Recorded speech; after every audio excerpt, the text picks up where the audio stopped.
बरसात में सड़कों पर बहने वाले पानी का हुक्म। अब बारिश हो रही है तेज़, तो अब वो जो पानी रास्तों में बह रहा है या कहीं ठहर गया पानी, अब हम वहाँ से जा रहे थे, वो पानी उछल के हमारे कपड़ों पे लग गया, जिस्म पे लग गया। उसके साथ नमाज पढ़ सकते हैं नहीं पढ़ सकते, असल मसला है वो पानी पाक है या नापाक है। तो किताबों के अंदर लिखा है कि अगर बारिश शुरू हुई, जैसे शहरों के अंदर बारिश अभी शुरू हुई,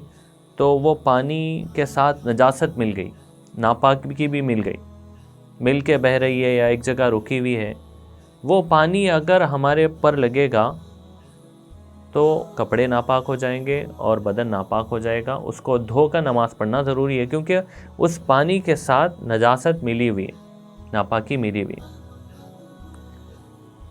और उसको मालूम करने के लिए एक तरीक़ा ये भी बताया फ़ुक़हा ने कि वो पानी का कलर या पानी का के अंदर बो आ गई, यानी पानी का कलर चेंज हो गया या पानी के अंदर कोई भी बो आ गई, स्मेल आ गई, तो वो पानी नापाक शुमार होगा, लगने से आपको धोना पड़ेगा। और अगर बारिश देर तक होते रही, इतनी देर हो गई कि सड़कें पूरी बह के पाक हो गई, अब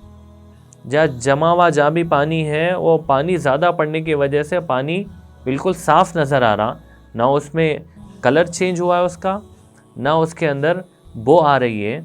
तो वो पानी लगने से कपड़े नापाक नहीं होंगे, वो पानी पाक होगा, उसके साथ नमाज पढ़ सकते हैं। अब गांव देहात का मसला ये है कि जहाँ पर नजासतें नहीं है, उमूमन पाक साफ़ है, पानी पड़ा और मिट्टी में मिलके पानी मिट्टी के रंग का हो गया, लेकिन उसमें नापाकी मिली हुई नहीं है, तो वो पानी कितना भी कपड़ों पे लगो वो नापाक नहीं होंगे कपड़े, उसके साथ नमाज़ पढ़ सकते हैं, धोने की ज़रूरत नहीं है। तो शहरों के अंदर एहतियात करना चाहिए,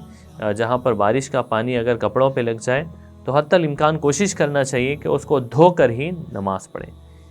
इसकी और भी तफ़सील फ़तावा तातारख़ानिया वॉल्यूम नंबर 1 पेज नंबर 234 पर लिखी हुई।